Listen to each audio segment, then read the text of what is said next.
जय जय नमस्तु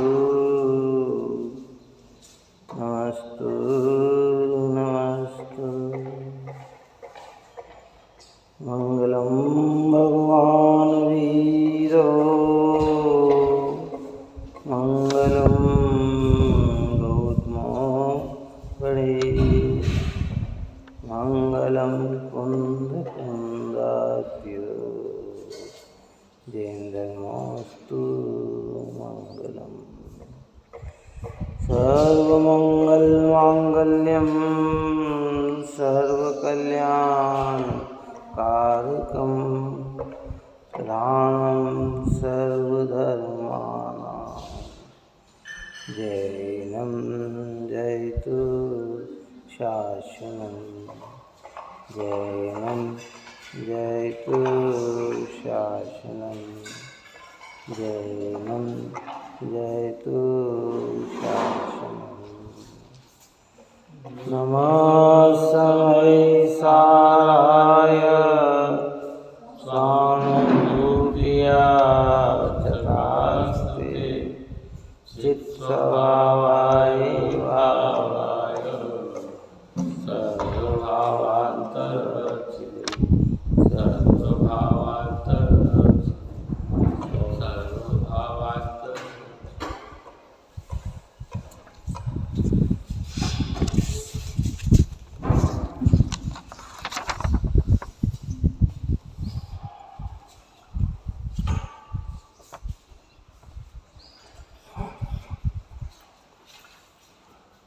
अगला सपना 174 पूर्ण हुआ था। उसने प्रश्न किया था, ये रागादिक को बंध का कारण कहा है और उसे शुद्ध चैतन्य आत्मा से भिन्न कहा है, तब फिर रागादिक का निमित्त कौन, आत्मा है या कोई अन्य है? रागादिक का दूसरा नाम अध्यवसान। क्या अध्यवसान कहो रागादिक कहो एक ही बात है। भाव कहो परिणाम कहो, जो ऊपर में 8 प्रकार की चर्चा अपन ने की है कि जब ये आत्मा से भिन्न है तो फिर ये आत्मा, इनका निमित्त कौन, आत्मा या और कोई अन्य?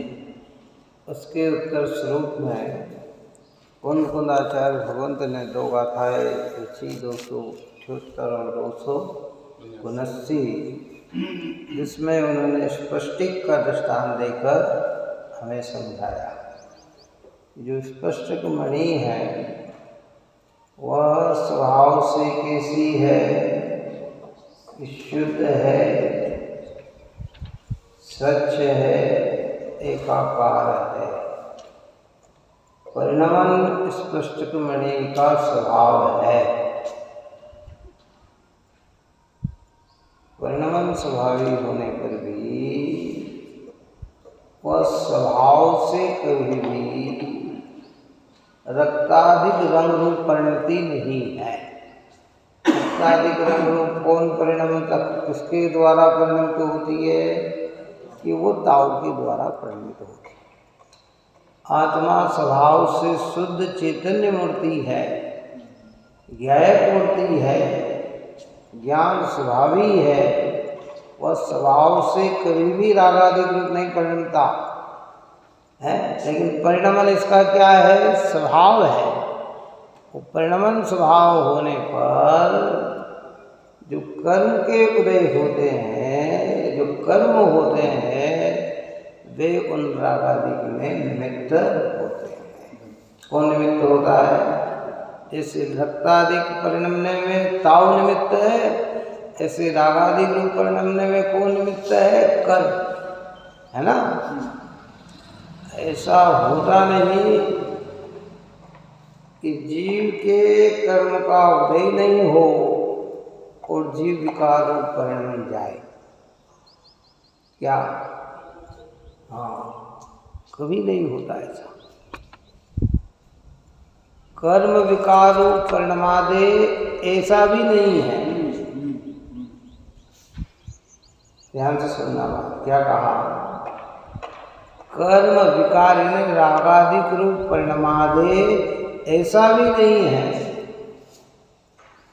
और रागादिक बिना कर्म के उदय में हो जाए ऐसा भी नहीं है। तो फिर क्या है? कि परिणमता तो जीव स्वयं अपनी योग्यता से है, तो वहाँ कर्म उसमें निमित्त होता है। भैया शुभ भाव से कर्म को रोक सकते हैं?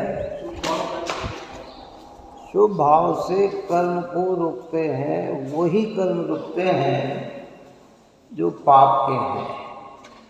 कर्म नहीं रुकते, शुभ भाव से कर्म नहीं रुकते, पाप के परिणाम रुक जाते हैं। क्या रुक जाते हैं? शुद्धता से शुभ अशुभ दोनों रुक जाते हैं। शुद्धता से क्या होता है? न पुण्य होता है न पाप होता है। और जब शुभ में लगता है तो पाप कर्म रुक जाते हैं, है ना? उस पाप कर्म को रोकने को पुण्यविद कहा है। व्यवहार से प्रशंसा भी की गई है, लेकिन जब तत्व की दृष्टि से देखा जाए तो विकार नहीं रुकता। पाप तो रुक जाता है लेकिन विकार नहीं रुकता। विकार का मतलब रागादि भाव अदृशा, जो बंध का हेतु है। समझना क्या है अपने को, जिससे स्पष्ट मणि स्वभाव से ही शुद्ध स्वच्छ एकाकार रूप है, ऐसे मैं आत्मा भी स्वभाव से शुद्ध। हमारे यहाँ कहा शुद्ध बुद्ध कहा उसे। क्या आत्मा के साथ? शुद्ध बुद्ध चैतन्य घन परम ज्योति सुखधाम, बीजो कहूँ पेट लो कर विचार तो पाम है। कि बीजो क्या कहे? आत्मा को दूसरा क्या कहे? आत्मा को शुद्ध बुद्ध चैतन्य घन है, परम ज्योति स्वरूप है। तो क्या करे? कर विचार तो पाम। जो विचार करता है वो प्राप्त कर लेता है। कौन प्राप्त करता है? विचार का मतलब जो ऐसा अनुभवता है वो उस आत्मा को प्राप्त कर लेता है। तो श्रीमद् जी कहते हैं कि बीजू कहूँ केट लो। दूसरा इसे कैसे कहे? आत्मा रागी है, आत्मा मनुष्य है, आत्मा ये है, आत्मा वो है। कि भैया ये क्या कहे? इनको कहने की आवश्यकता ही नहीं। किसके सामने? एक निश्चय नहीं को देखने वाले को इनको कहने की आवश्यकता नहीं है कि क्या मैं रागी हूँ, शरीर वाला हूँ, इंद्रिय वाला हूँ। अरे ये तो सब पेकिंग है, अलग अलग अलग अलग प्रकार के।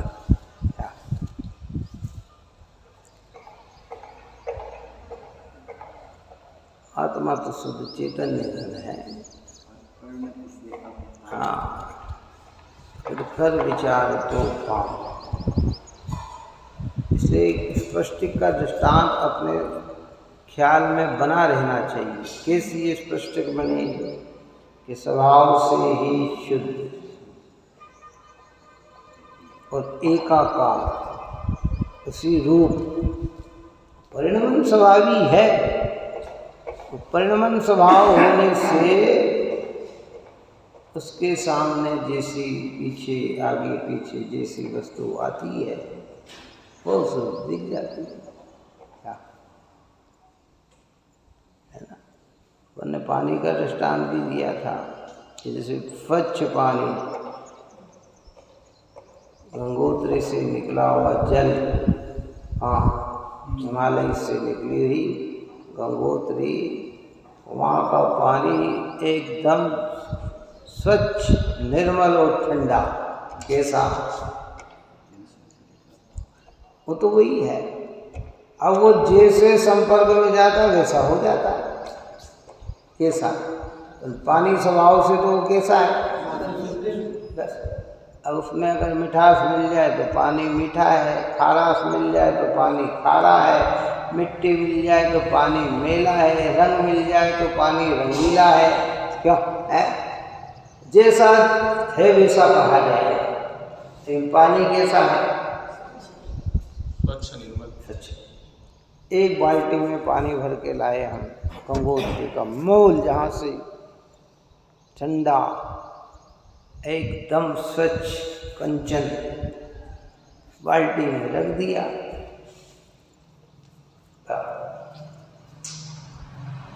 अब वो पानी हमने देखा तो पानी कैसा? सफेद स्वच्छ। अब उसने किसी ने नीलमणि डाल दी और वो पानी कैसा दिखने लगा? नीला नीला दिखने लगा। कोई हरी चीज डाल दी तो पानी कैसा दिखने लगा? हरा हरा दिखने लगा। लाल चीज डाल दी तो पानी कैसा दिखा? लाल लाल दिखा। अब पानी कैसा है? पानी तो स्वच्छ है ना। बस ऐसे ही आत्मा तो हमारा स्वच्छ ही है, लेकिन एक कर्मों के निमित्त से नाना रूप दिखाई देता है। यहाँ कहते हैं कि उन रागादिक का निमित्त कौन है? जब ये रागादिक अध्यवसान बंध के कारण है। पहला पॉइंट क्या? देखो ध्यान से सुनना, पॉइंट ध्यान रखना। पहला पॉइंट क्या कि रागादिक अध्यवसान बंध के कारण है। दूसरा पॉइंट कि ये आत्मा से भिन्न है। पहला पॉइंट क्या? ये रागादिक अध्यवसान बंध के कारण है। दूसरा कहा कि ये आत्मा से भिन्न है। तो फिर इन रागादिक का निमित्त कौन है? ये प्रश्न आके खड़ा हुआ। आत्मा है कि कोई अन्य है? तो कि आत्मा नहीं है। बात समझ में आई? वो स्वभाव से एकाकार स्वच्छ निर्मल स्पष्ट मणि रक्त रूप परिणमने का निमित्त नहीं है। वो रक्त रूप परिणमने का निमित्त वो लाल ताव है। ये रागादिक परिणमित होने का निमित्त कर्म का उदय है। आत्मा स्वयं स्वभाव से कभी भी रागादिक रूप परिणमित नहीं होता। और अगर स्वभाव से रागादिक रूप परिणमित हो जाए तो राग जीव का स्वभाव होने से सिद्ध में भी उसका अस्तित्व होना चाहिए, अरिहंत में भी उसका अस्तित्व होना चाहिए। और जिनके राग का अंश भी रहता है उन्हें केवल ज्ञान नहीं होता है, और जिन्हें रंश मात्र भी राग की उपादेय बुद्धि होती है उन्हें सम्यक दर्शन भी नहीं होता। राग की उपादेयता से सम्यक नहीं, और राग के अंश होने से केवल ज्ञान नहीं।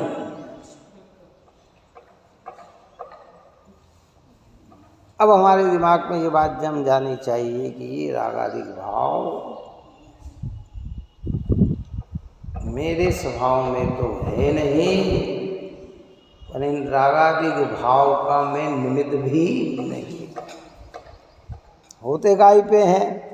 आत्मा पे, है ना।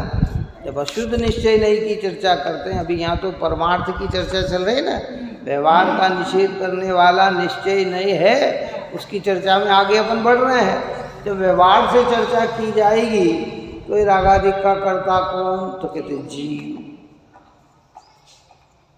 इन परिणाम किसने किए? कि मैंने किए। ये परिणाम किसके हैं? कि मेरे हैं। ये अशुद्ध निश्चय नहीं तक ये बात आएगी। लेकिन जब एक चैतन्य को अगर हम देख लेंगे तो फिर ये रागादिक किसके? कि ये मेरे नहीं।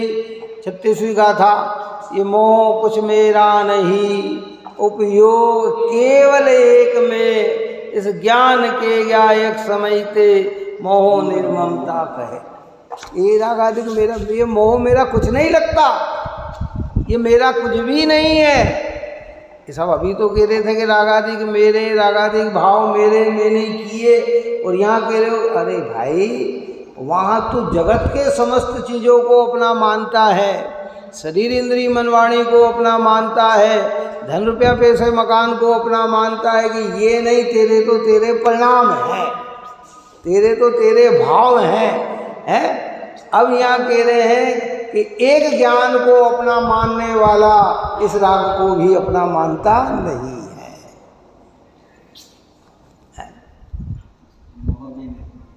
ये मोह कुछ मेरा नहीं, द्रव्य मोह तो मेरा है ही नहीं, वो तो पौद्गलिक है। लेकिन ये भाव मोह का जो परिणाम आत्मा की परिणति में है ना, जो आप और हम 24 ही घंटे जिस परिणामों में जी रहे हैं, जो परिणाम हम कर रहे हैं, जिनवाणी माता कहती है एक गायक भगवान आत्मा के सामने वो परिणाम भी तुमसे भिन्न है। जब वो हमसे भिन्न है तो फिर उसका निमित्त कौन? तो आचार्य कहते उसका निमित्त पूर्वबद्ध कर्म का उदय है। जैसे स्पष्ट को लाल बनाने में निमित्त कौन? तो कि वो लाल ताव है। अगर लाल ताव नहीं हो तो स्पष्ट मणि कैसी रहेगी? वो तो स्वच्छ दिखेगी। पास से देखो कि दूर से देखो कि कहीं से भी देखो, भगवान को कर्म का उदय नहीं, सिद्ध भगवान को। तो अब बोलो क्या है?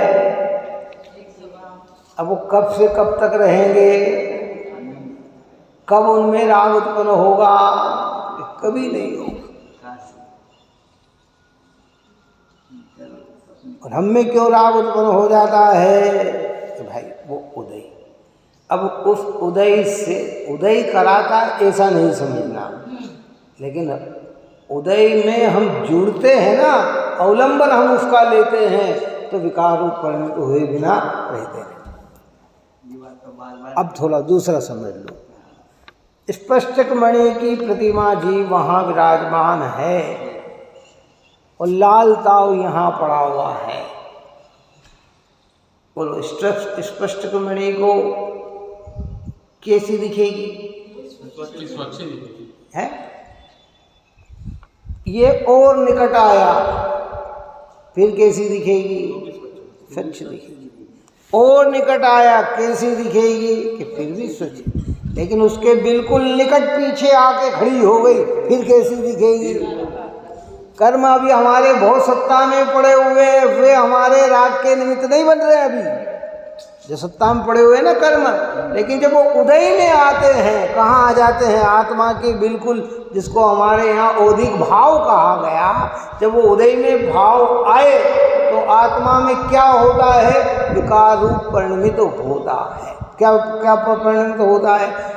तो वो विकार कहाँ दिखता है? कि दिखता तो आत्मा में है, पर आत्मा में से नहीं आया। वो कहाँ से आया है? कि मुक्ताओं से आया है, वो कर्म के उदय से आया है।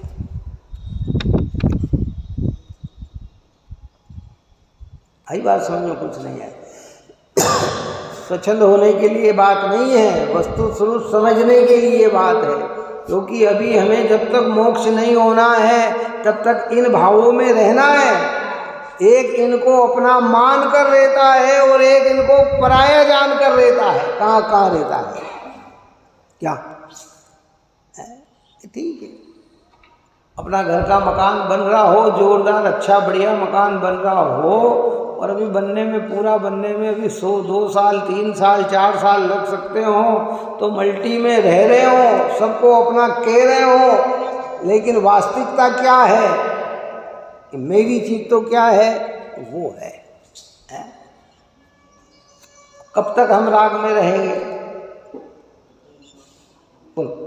रागादि भाव कब तक रहेंगे? अगर सम्यक दर्शन की प्राप्ति न करी और अपने स्वरूप में जब तक पूरी तरह से जम न जाए तब तक तो रागादिक रहेंगे। उसमें कितने भाव लग सकते हैं? सम्यक्त के बाद भी 10 भाव उत्कृष्ट लग सकते हैं, 15 भाव लग सकते हैं। तो 15 भाव तक रागादिक की सत्ता तो रहेगी ना, है? लेकिन दृष्टि कैसी रहेगी? अब वो लाल ताव लगा हुआ है स्पष्ट मणि के पीछे, अब वो ताव दूर से दिख रही है लाल लाल लाल। लेकिन जिसने स्पष्टिक का स्वभाव जान लिया उसने तो समझ लिया ना कि कैसी है स्पष्टिक, तो कैसी है कि स्वच्छ है। ये जो लाल कब तक दिखेगी कि जब तक ये ताव न हटेगा तब तक ये ऐसी ही दिखेगी। जिस दिन हट गया उस दिन क्या होगी कि उस दिन बिल्कुल जैसी थी वैसी ही प्रकट रूप में दिखाई देगी। जिससे स्वच्छ देखने तो बोले ताव होके हम मत हो। बस दृष्टि में उसकी पवित्रता आ गई। अभी अपन ने एक हीरे का दृष्टांत दिया था कि कैसा दिया था हीरे का दृष्टांत मालूम? दृष्टि के विषय में अपन ने ऊपर में चर्चा की थी कि हीरे का दृष्टांत दिया था कि हमने कोहिनूर हीरा या अन्य हीरा खरीदा हो तो उस हीरे को अच्छे ताव में लपटा हो, ऊपर उसमें और पैकिंग किया हो है, उसके बाद उसे कहाँ रखते हैं कि घर के मध्य में रखते हैं और तिजोरी में रखते हैं। कहाँ रखते हैं? तिजोरी का लेवल हो, कमरे का लेवल हो, नगर का लेवल हो। और हम वहाँ से बम्बई चले जाएं, अब हमें हीरे को देखना है तो वो लोग कितनी चीज़ को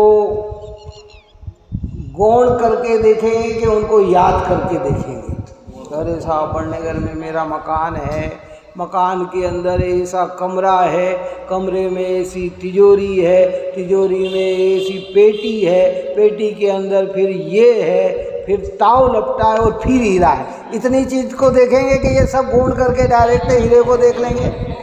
क्यों काय को देख लेंगे बताओ? डायरेक्ट देख लेंगे। ये दृष्टि का कमाल है। जब हाथ में लेना होगा तो इन सब चीज़ों से गुजरना होगा। किन चीज़ों से?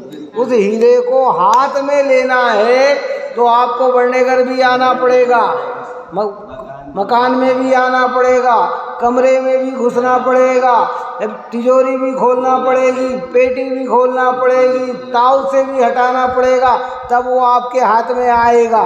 लेकिन दृष्टि में देखना हो तो आपको क्या क्या काय की ज़रूरत है?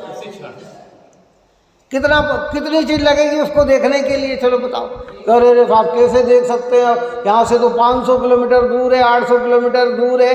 अरे भाई कितने ही किलोमीटर दूर है दृष्टि में? ऐसे एक चैतन्य आत्मा चाहे वह द्रव्य कर्म से लिपटा हो, नो कर्म से लिपटा हो, संयोगों में पड़ा हुआ हो, शरीरों में इंद्रिय आदि में हो, वो दृष्टि में 1 मिनट में चढ़ जाता है कि मेरा चैतन्य आत्मा तो ज्ञायक है। इसको कहते हैं दृष्टि की पवित्रता। स्वर्ण का भी आपने उदाहरण दिया है। हाँ कि काली माँ से दिखना है लेकिन गुजरना उसका पे बस देखते हैं। ये गुरुदेव श्री ने ऐसी अद्भुत बातें दी है हमको। गुरुदेव श्री वर्तमान में इन चीज़ों का उघाड़ किया देने वाले तो तीर्थंकर भगवान, गणधर भगवान, कुंदकुंद आचार्य, अमृतचंद्र आचार्य और अनेक विद्वद्गण हैं। लेकिन हमारे सामने इस बात को सरल रूप में लाने वाले ये हैं। अब दृष्टि की पवित्रता के लिए क्या चाहिए बताओ आप? और जब दृष्टि में पवित्रता आई और उस हीरे को देख लिया और हमारा मन संतुष्ट नहीं हुआ खाली दृष्टि के देखने से और अब उसको प्राप्त करने की ही लगन लगी है, तो फिर इतनी प्रक्रिया से गुजर कर उसे प्राप्त कर ले। उद्यम सब करना। अब हीरे को लाभ प्राप्त करने के लिए इधर उधर भटकने की जरूरत नहीं है।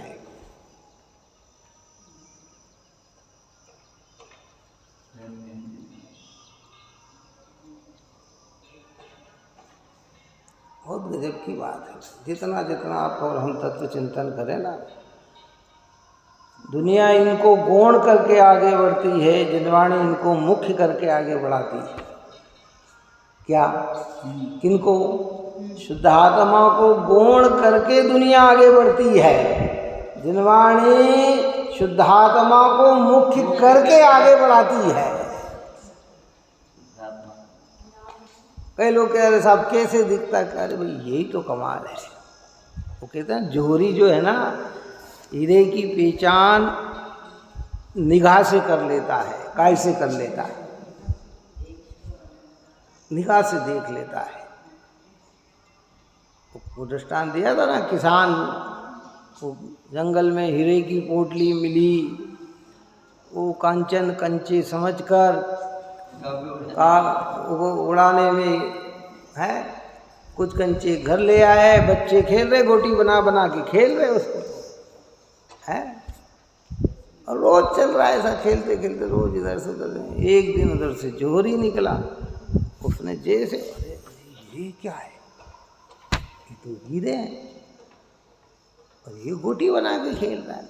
उसने समझ लिया किसान जोहरी ने कि इसको इसकी कीमत का ख्याल नहीं, क्योंकि अगर ये हीरे को अगर हीरा समझता कौन, तो फिर इसकी झोपड़ी नहीं होती, मकान नहीं होता, महल होता, क्या होता।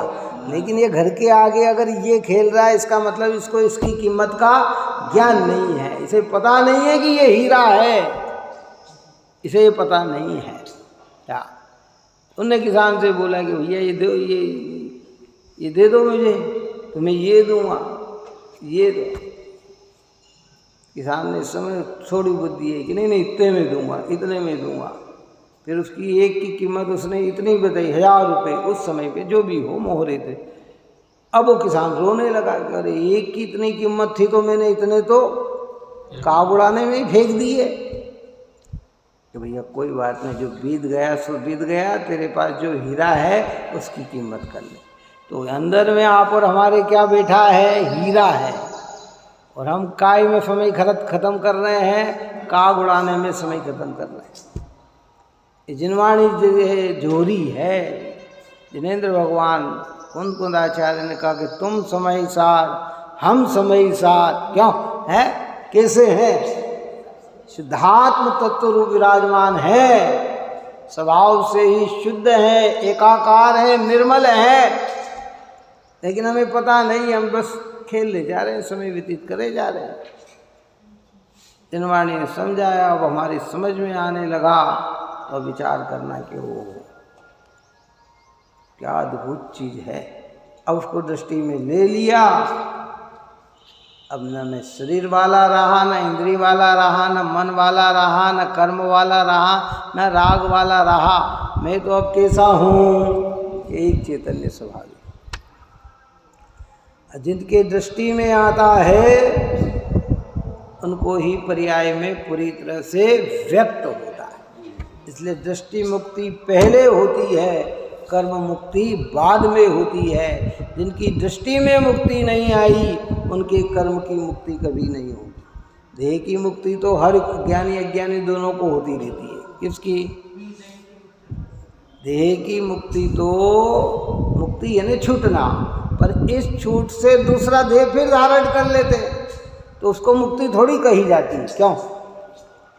एक बात बताओ, इस व्यक्ति का हमें 1000 रुपये लेना हो और हमने इस व्यक्ति का कर्जा देकर इस व्यक्ति से 1000 रुपये उधार ले लिए, तो कर्जदार तो वैसे के वैसे ही बने रहे कि नहीं बने रहे? अरे साहब, आपका दे दिया तो लिया तो सही ना, तुम देते और लेते नहीं तो तुम कर्ज से मुक्त होते, लेकिन दिया है और ले लिया है तो तुम कर्ज से मुक्त कहाँ हुए? इसलिए एक देह छोड़ा और दूसरे देह में चले गए तो देह की मुक्ति हुई कहाँ? देह की मुक्ति तो तब कहा जाएगा कि जब पुनः देह धारण ही न करे, और वो दशा है सिद्ध भगवान की। इसलिए शांति से इस विषय को हम गंभीरता से समझे,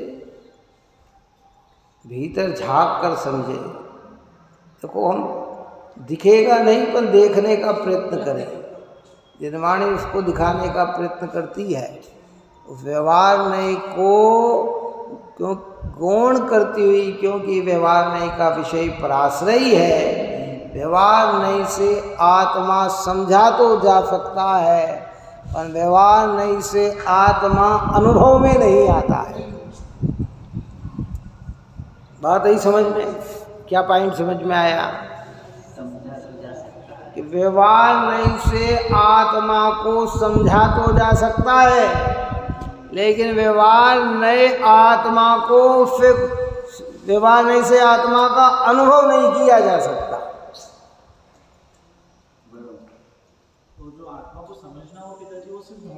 वो धारणा है, वो मन जो पहली भूमिका के लिए प्रयोजनवान था, समझा तो जा सकता है। अपने द्वितीया का चंद्रमा हो, आकाश में हो, वो चांद दिख रहा, वो चांद कहाँ दिख रहा, हमें तो दिख नहीं रहा, खुली आंखों से देखे तो दिखता नहीं है, कहाँ है कहाँ है, ये बिल्कुल वो। अब ये उसका इशारा तो कर सकते हैं, पर इसी पे दृष्टि रखे अंगुली पे तो चांद दिख नहीं सकता, चांद दिख नहीं सकता। इसको देख के, इसको गौण करके उसको देखे तो चंद्रमा क्या होगा, दिख जाएगा। समझा तो जा सकता आत्मा को। प्रारंभिक भूमिका में स्थूल बुद्ध वाले को जीव कितने प्रकार के होते हैं कि 2 प्रकार के, एक संसारी जीव, एक मुक्त जीव। संसारी जीव 2 प्रकार के, एक त्रस जीव, एक स्थावर जीव है। स्थावर जीव कितने प्रकार के 5 प्रकार के हैं, पृथ्वी का है, जल का है, अग्नि का है, वायु का है, वनस्पति का है। त्रस जीव कितने प्रकार के, 2 इंद्री, 3 इंद्री, 4 इंद्री, पंचेंद्री, असंगी, संगी, तिरेंच, मनुष्य, देव, नारकी, ये सब त्रस जीव है।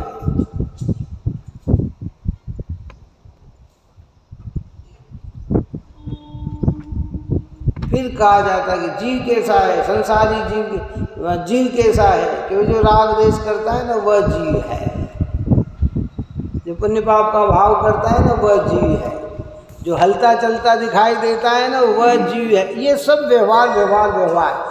लेकिन जब एक परमार्थ को देखना हो, ये सब किसको दिखाएंगे, एक ज्ञायक भगवान को दिखाएंगे।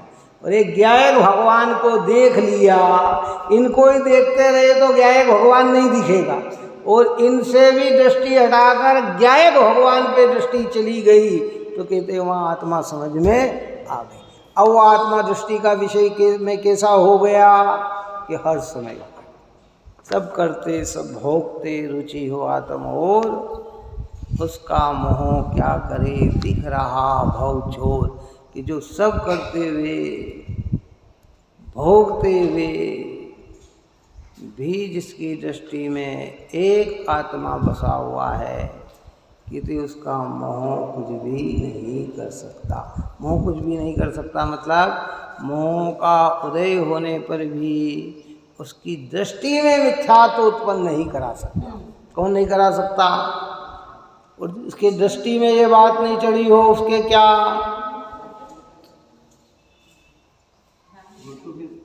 सम्यक दृष्टि की परिणति में राग है, दृष्टि में राग नहीं है। क्या कहा? अब ये सब अद्भुत शब्द हैं, ये बिना स्वाध्याय के, बिना तत्व चिंतन के ये बात हमारे हृदय में बैठती नहीं है भाई। हमारी तो हम क्या मानते, दृष्टि में ही राग बस गया हमारे। राग और ज्ञान में इतना एकत्व हो गया कि जब जब आत्मा के विषय में विचार करते हैं तो आत्मा राग देश वाला ही नजर आता है, रागी देशी ही दिखता है, पुण्य पाप करने वाला ही दिखता है, दयादान वाला भाव वाला दिखता है, या 5 इंद्रिय के भोग भाव वाला ही दिखता है। हमें उसमें ज्ञान स्वभावी आत्मा दिखता ही नहीं है।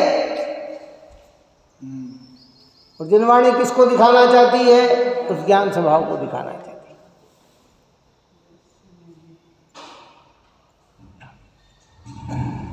अब वो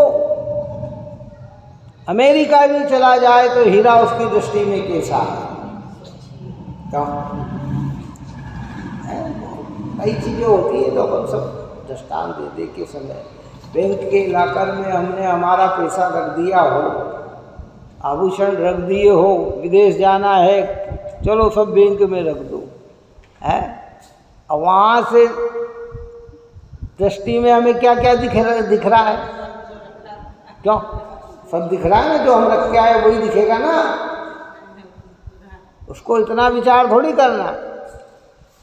अमेरिका से भारत आने में और भारत के आने से बड़नगर में आने के लिए तो कम से कम 1-2 दिन लग जाएंगे, लेकिन वो वस्तु को दृष्टि में लेने में कितने दिन लगेंगे, कितने घंटे लगेंगे, कितने मिनट लगेंगे?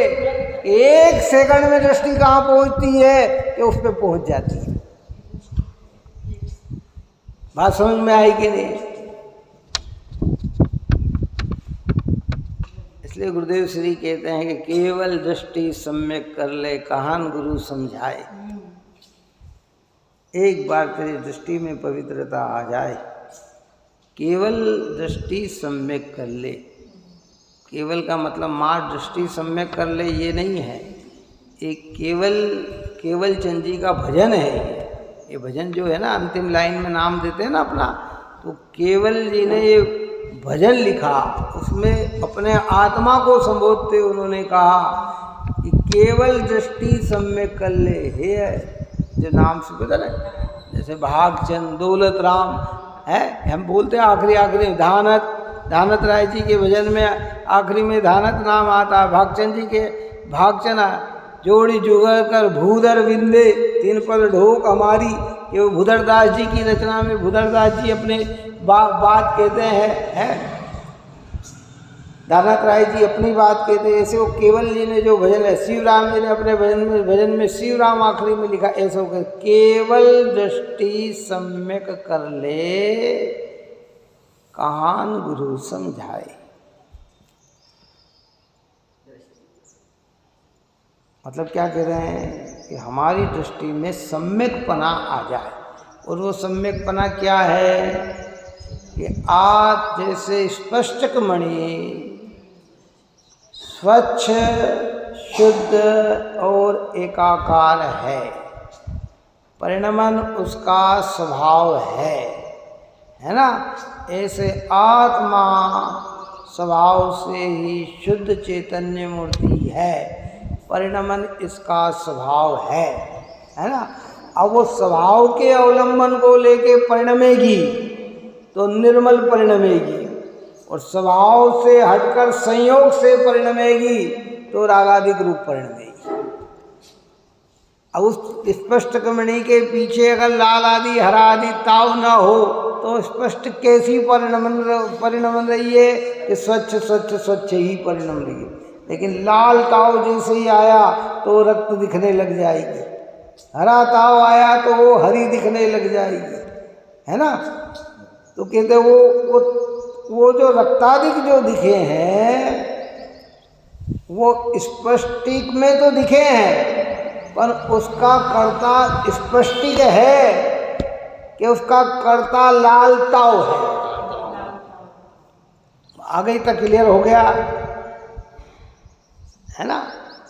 ऐसे यहाँ ये कह रहे हैं कि ये अध्यसान के भाव, ये रागादिक भाव बंद स्वरूप कहा कि रागादिक भाव कैसे बंद स्वरूप है। फिर दूसरे पॉइंट में कहा कि बंद स्वरूप तो कहा, पर इन्हें आत्मा से भिन्न कहा। क्या कहा?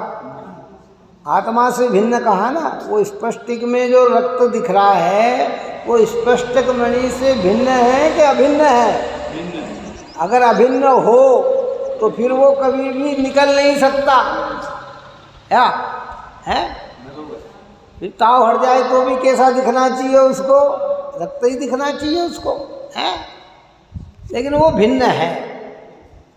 फिर कह रहे हैं कि जब वो भिन्न है तो उस रक्त दिखने में निमित्त कौन है? स्पष्टक मणि निमित्त है कि और कोई है? तो कहेंगे कि वह ताव है। ऐसे परिणति में जितने रागादिक दिख रहे हैं इसमें निमित्त आत्मा है कि और कोई है? तो कहते कर्म का उदय है। जनवाणी की हर प्रकार की शैली समझो भाई, बहुत गजब की बात है।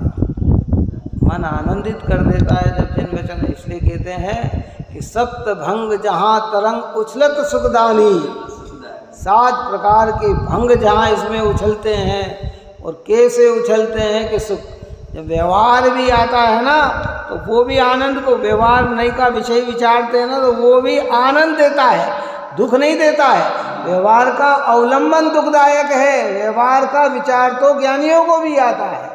ये 4 गतियाँ है, 84 लाख योनियाँ हैं, हम मनुष्य हैं, इतनी आयु है, इतनी ये है, ये सब व्यवहारी का तो निरूपण जिनागम में किया। क्यों?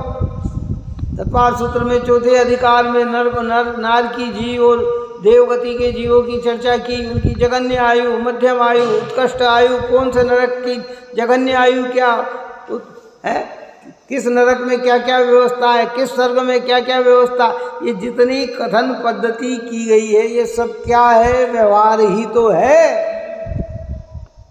14 गुणस्थान, 14 मार्गणा, 14 जीव समास, ये क्या है, ये सब व्यवहार ही तो है। समझना इतना इतनों से है, पर समझना एक को है। तो क्या समझ में आया हमें कि भाई हाँ, स्वभाव तो हमारा चैतन्य रूप ही है। और दृष्टि में एक बार चैतन्य, इसलिए तो ज्ञानी कहते हैं कि भाई बहुत सारे प्रकरण आ गए, इतने ये ज्ञानियों की दृष्टि में इतनी पवित्रता आ जाती है कि वो कहते भैया क्या, हम तो हर समय चैतन्य भावी हैं। देह छूटे तो छूटे, मैं तो मुझसे छूटता नहीं, संयोग छूटे तो छूटे, मैं मुझसे छूटता नहीं है। देखिए भावार्थ में कहते हैं, चर्चा तो यही है, पूरी अपनी हो गई, फिर भी सुन। स्पष्टक मणि स्वयं तो मात्र एकाकार शुद्ध ही है। देखो शब्दों को बहुत ध्यान से देखें। जिनवाणी में शब्द की एक मात्रा से अर्थ कितना बदल जाता है, और एक मात्रा एक शब्द जुड़ जाने से अर्थ क्या हो जाता है, ये सब बात है। ही और भी में भी इतना अंतर हो जाता है। इसलिए यहाँ ही का प्रयोग करते हुए क्या कहा कि स्पष्टक मणि स्वयं तो मात्र एकाकार शुद्ध ही है। कैसी है? शुद्ध भी है कहा जाता, तो फिर अशुद्ध भी है ये भी माना जाता। क्यों? एकाकार भी है ये कहा जाता, तो फिर अनेकाकार है ये भी का अर्थ निकल के आ सकता था। शुद्ध भी है ये कहा जाता, तो अशुद्ध भी है ये भी अर्थ निकल सकता था। लेकिन जब ये कहा कि वो तो स्वयं मात्र एकाकार शुद्ध ही है, और वह परिणमन स्वभाव वाला होने पर भी अकेला अपने आप ललाए आदि रूप नहीं परिणमता। देखो क्या कहा, अकेला स्वभाव से अकेला स्पष्ट मणि रक्तादि रूप नहीं, लाल हरा पीला नीला काला आदि रूप नहीं परिणमता।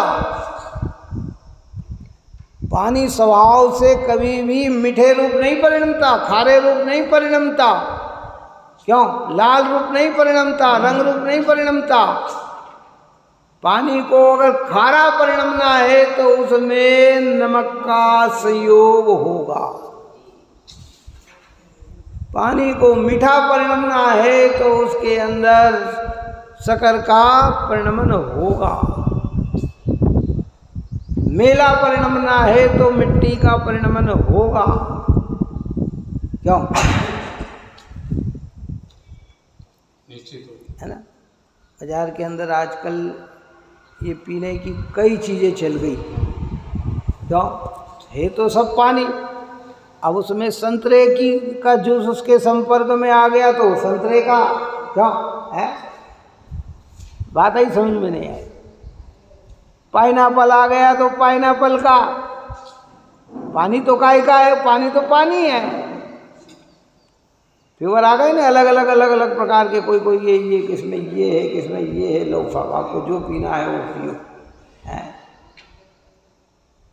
क्योंकि पंचम काल में तो पाप की ही है, पैर रखते ही पाप है और आँख मिटते भी पाप है भाई। यहाँ तो क्या, यहाँ तो अभी यही चल रहा है। और जितना समय व्यतीत हो रहा है, पहले तो अजैन भी हिंसा से डरते थे, अब तो जैन ही हिंसा से नहीं डरते, तो अजैन की बात क्या कहें। समय तो ऐसा आ गया है, लोग को दिख रही है कि देखो कितनी उन्नति हो रही है, कितना विकास हो रहा है। और धर्म की दृष्टि से देखा जाए तो कितना हास्य हो रहा है, कितना हास्य हो रहा है। हम कह रहे कितना विकास हो गया साहब, क्या क्या कहा जाए, सोचो विचार। कोई पानी स्वभाव से तो ऐसी ही ऐसे स्वच्छ मणि स्वभाव से तो ऐसी ही। अब उस पानी के अंदर खट्टेपन का स्वाद आ रहा है तो खट्टापन कहाँ से आया? पानी में से आया कि नींबू से खट्टापन आया या अमचूर से खट्टापन आया? बोलो काई से आया? अब समझदार हो गया तो एकदम क्या कह दिया? इसमें खटास कितनी डाल दी तुमने? वो क्या कह रहा है? वो पानी को खट्टा नहीं कह रहा है, वो क्या कह रहा है? इसमें खटास कितनी डाली? इसमें नींबू शिकंजी बनाए ना, एक गिलास पानी में 2 नींबू निचोड़ दिया हो तो स्वाद कैसा आ रहा है? खट्टा। अरे आपने कितना नींबू निचोड़ दिया इसके अंदर? मतलब उसके भेद ज्ञान में समझ में आ गया कि पानी अलग है और खटास अलग है। ऐसे ही यहाँ आप और हमें कह रहे हैं कि ये जीव इतना राग कर रहा है कि समझ लो राग अलग है और ज्ञान अलग है। ज्ञान में राग का प्रवेश बना नहीं है। ज्ञान राग ज्ञान में झलक तो सकता है पर ज्ञान के अंदर राग प्रवेश नहीं करता है। इसको कहते हैं दृष्टि की पवित्रता। और ऐसे भगवंतों ने पवित्रता आप हमको बताई है भाई। ये जिनवाणी इसको बता रही है। परिणमन स्वभाव वाला होने पर भी अकेला अपने आप ललाई आदि रूप नहीं परिणमता, किंतु लाल आदि परद्रव्य के निमित्त से स्वयं ललाई आदि रूप परिणमते। इसे परद्रव्य के निमित्त से ललाई आदि रूप परिणमता है। इसी प्रकार आत्मा स्वयं तो शुद्ध ही है, वह परिणमन स्वभाव वाला होने पर भी अकेला अपने आप रागादिक रूप नहीं परिणमता। और अकेला अपने आप रागादिक रूप परिणमे तो फिर क्या? सिद्ध भगवान में भी होना चाहिए है। फिर जैसा कर्म का उदय आए जीव को वैसा ही परिणमना भी पड़े। एक कर्तृत्व में ये भी है और अकर्तृत्व में ये भी है। अब जहाँ आत्मा की दृष्टि होती और आत्मा में स्थिरता आती है तो कर्म का उदय आकर भी चला जाता है।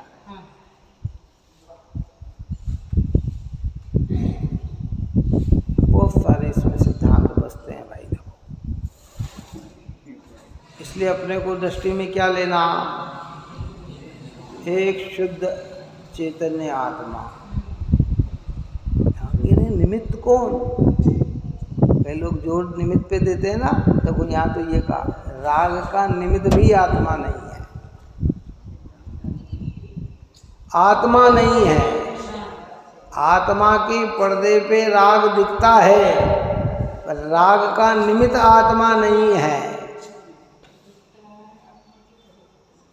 सच स्पष्टिक मणि लाल दिखती है पर वो स्पष्टिक मणि निमित्त लाल में नहीं है। लाल में निमित्त कौन है? कि वो ताव है। स्वच्छंदता की ओर नहीं जाना हो, स्वभाव को लक्ष्य में रखकर ये बात समझना।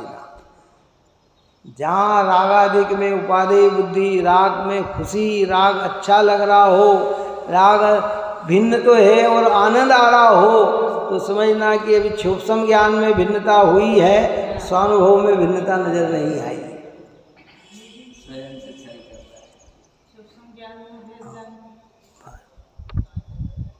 और जिसमें चमचमाता हो स्पष्ट मणि, जो सब संयोग से रहित सौंदर्य दिखता हो, उसको अपनी सौंदर्यता के लिए दूसरे की क्या आवश्यकता?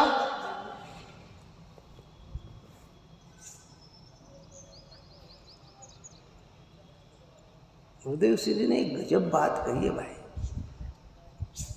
बड़े पंडित जी साहब की बात सुने ना, क्लिप उसमें आई। कह रहे भाई पहले भी कहा था कितने ही विधान कर लो, सिद्ध चक्र मंडल विधान, इंद्रध्वज मंडल विधान है, नंदीश्वर मंडल विधान, बहुत सारे विधान जितने भी है, लेकिन भेद विज्ञान के बिना कितना शब्द जोड़ दिया बड़े पंडित साहब ने। सुनना उसमें कि भेद विज्ञान के बिना ये तो सम्यक्त है नहीं, पर सम्यक्त के निमित्त भी नहीं है।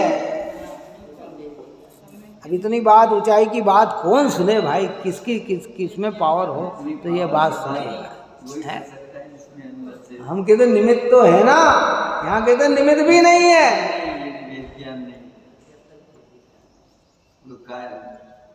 कार्यकारी नहीं, एक को लक्ष्य में लेकर ये बात समझना चाहिए।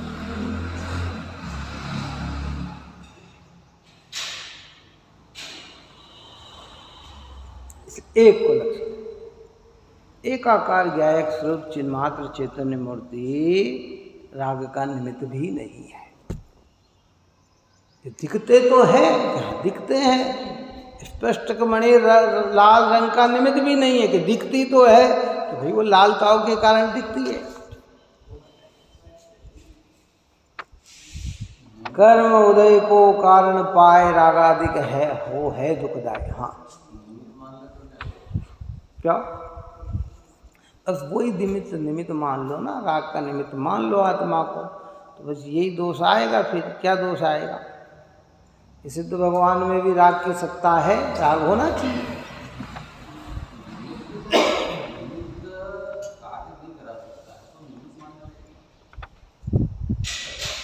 यही तो दोष बताया ना, निमित्त मानने पर अगर आत्मा को ही निमित्त माना जाए तो फिर सिद्ध भगवान में कभी भी राग उत्पन्न हो सकता है। आत्मा तो विराजमान है ना। बात समझ में आई कि नहीं आई? अभी अपन ने कहा है सिद्ध तो बन नहीं पाएगा, परंतु अब आत्मा है और कर्म हट गए और आत्मा राग का निमित्त है, अगर ऐसा कहा जाए तो कभी भी तो वो चीज, जैसे हमारे यहाँ ये कहते कर्म सत्ता में पड़ा हुआ है। अभी हमारे कई भवों के कर्म सत्ता में पड़े हुए हैं, अभी उदय में नहीं आ रहे हैं। अभी तो हम जैसे अभी असाता भी सत्ता में पड़ी हुई है, काय में पड़ी हुई है, लेकिन अभी हमारे उदय में नहीं आ रहे, तो हमको क्या लग रहा है? शांति लग रही है ना। लेकिन वो अगर सत्ता में पड़ी है तो कभी भी आ सकती है ना। आत्मा राग में निमित्त हो तो कभी भी राग उत्पन्न हो सकता है ना, कभी भी हो सकता है। आज नहीं हो रहा है तो कोई बात नहीं, लेकिन वो कभी भी हो सकता है। तो आत्मा राग में निमित्त ही नहीं है ना। जितना भी राग होगा वो कर्मोदय में ही होगा। अगर किसी ने मोहिनी कर्म को नष्ट कर दिया, क्या समझे? अब वो लाल ताव, हरा ताव, पीला ताव, इसको किसी ने नष्ट कर दिया, जला दिया, तब वो स्पष्ट मणि को कौन हरी पीली लाल कर सकता है? तो अपने सच्चे स्वभाव कौन कर सकता है? कि सब वो स्पष्ट मणि लाल होने में निमित्त तो है ना, कि फिर वो निमित्त है तो बिना ताव के भी वो कभी भी लाल रूप परिणमित हो सकती है। जब स्थूल चर्चा करेंगे तो इस प्रकार का निमित्त बताएंगे। अरे भाई क्या है, उसको तो अशुद्ध निश्चय नहीं से रागाधिक का उपादान कारण आत्मा ही कहा। ये रागाधिक भाव किसमें कि अपने उपादान के कर्म के कारण नहीं हुए तो अपने उपादान की, और ये किसमें हुए कि जीव में ही हुए हैं, और जीव ही इसका करता है। ऊपर की ये बातें निकल चुकी है, लेकिन वो प्रारंभिक दशा है, इसलिए ये ऊपर में अपन ने चर्चा की है कि अज्ञान दशा में जीव राग का करता है, राग का भोगता है, पर का करता भी नहीं है, पर का भोगता भी नहीं है। लेकिन जब ज्ञान दशा प्रकट हो जाती है तो फिर राग का करता भी नहीं है और राग का भोगता भी नहीं है, वो तो राग को ध्यान दे रहा है।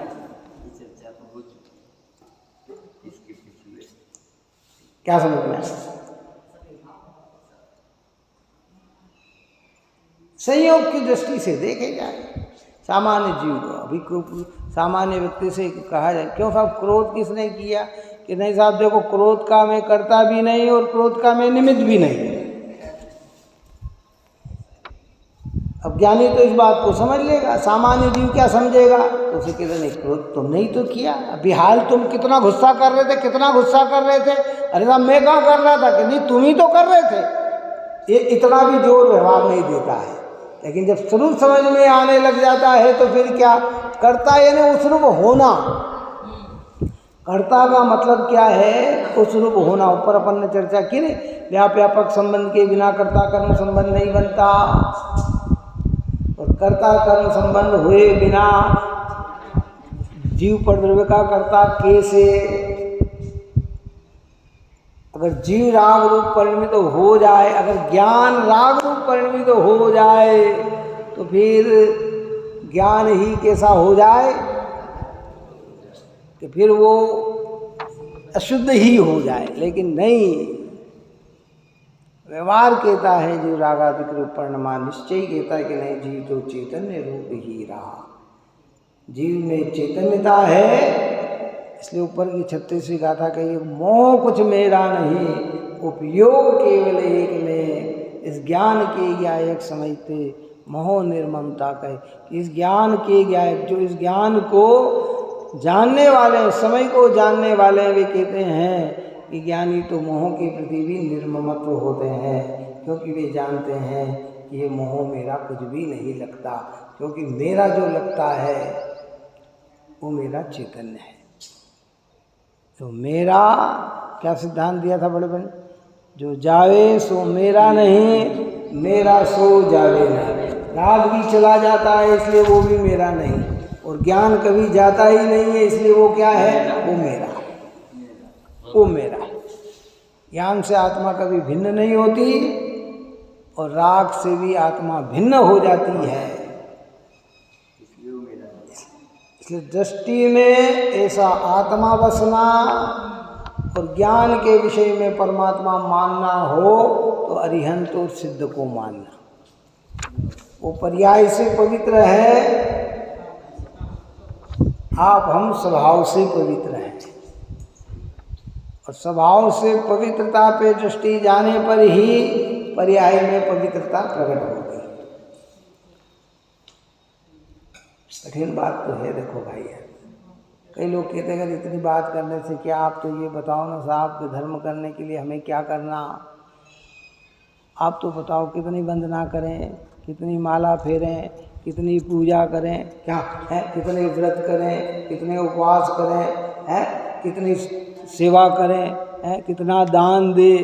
कि भाई ये तो सब भाव ज्ञानियों की परिणति में भी आते हैं, तो ये सब आत्मा को उपलब्ध नहीं करते। आत्मा को उपलब्ध करता है भेद ज्ञान, कि एक तरफ चैतन्य और एक तरफ सारे जड़ पदार्थ, पर पदार्थ।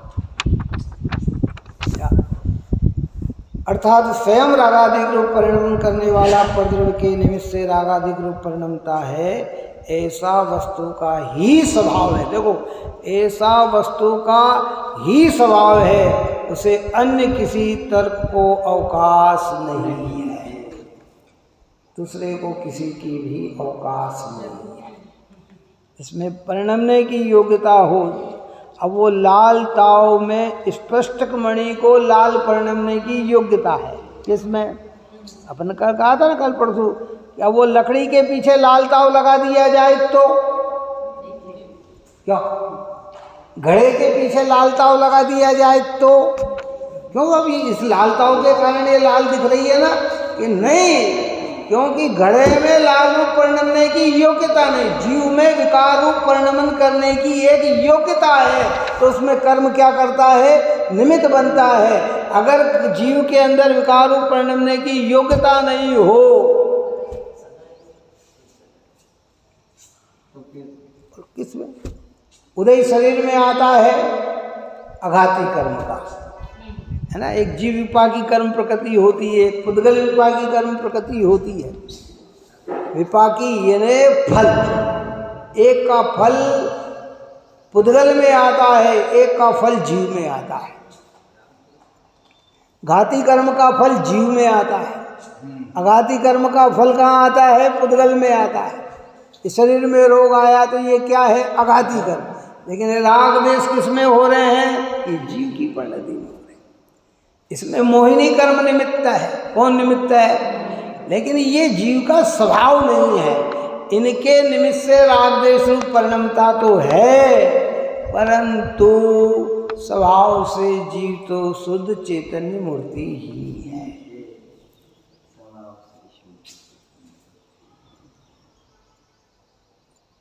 व्यवस्था का समझा, लंबी हाइट मिल गई, ये फल किस में आया?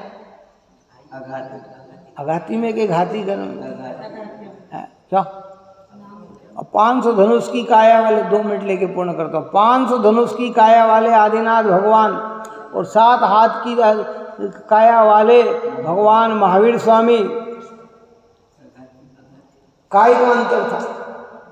नहीं, 500 धनुष की काया है तो ज़्यादा सुख आदिनाथ भगवान को हुआ होगा, और 5-7 हाथ की है तो अरे ये तो अघाती कर्म का है ना। घाती कर्म का परिणाम तो राग देश मोह का परिणाम है, वो जीव की परिणति। ये श्रद्धा की विपरीतता ये जीव की परिणति। सम्यक दर्शन ये निर्मल परिणति है ना। मिथ्यात्व का अभाव होते निर्मल परिणति प्रकट हो गई, चारित्र का कषाय का अभाव होते निर्मल परिणति हो गई, आत्मा के अंदर सम्यक तो होते ही सुख की परिणति प्रकट हो जाती है, सुख प्रकट हो जाता है, दुख का अभाव हो जाता है, अंश रूप हो। सर्वथा दुख का अभाव तो अरिहंत दशा में होता है। अभी पौद्गलिक है, अब पुद्गल के खाते में डाले, हम किसके खाते में डालते हैं? शरीर की सुंदरता से मैं सुंदर, शरीर की निरोगता से मैं निरोग, शरीर ऐसा तो मैं ऐसा। अरे ये पौद्गलिक है भैया, तेरी नहीं है, तेरा तो चैतन्य भाव है, ज्ञायक भाव है। बहुत गजब के कलश है, ये है गाथा है। अब इसी को 175 नंबर के कलश में अमृतचंद्र आचार्य देवाजी, देखो ये सब दिन भर के भेद ज्ञान है, हर समय चिंतन करते रहना चाहिए। फिर ध्यान से सुनना, मैं बार बार वर्तमान समय को मुख्य रखते हुए ये बात कही जाती है कि ये सारी चर्चा सुनकर कहीं भी स्वच्छंदता पापाचार प्रवर्तन का भाव ना आए।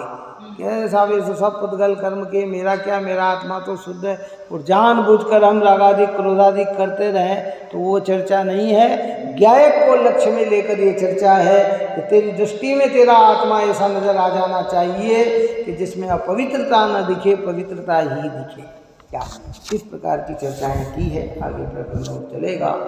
आप और हम सभी जीव निरंतर भेद ज्ञान को प्राप्त हो, यही मंगल भावना है। सहजानंदे शुद्ध स्वरूपी अविनाशी आत्मस्वरूप, सहजानंदे शुद्ध स्वरूपी अविनाशी आत्मस्वरूप, सहजानंदे शुद्ध स्वरूपी अविनाशी आत्मस्वरूप, निज में बताई यह अनंत उपकार, उसके लिए जिन वाणी माँ को वंदना शतबार है, वंदना शतबार।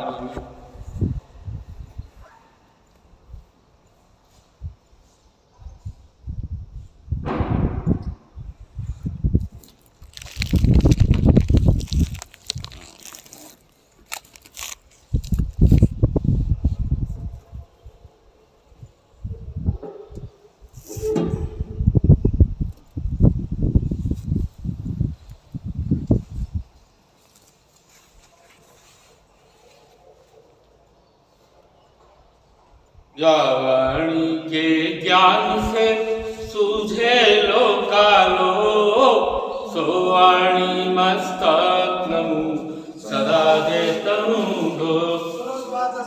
वाणी माता की जय।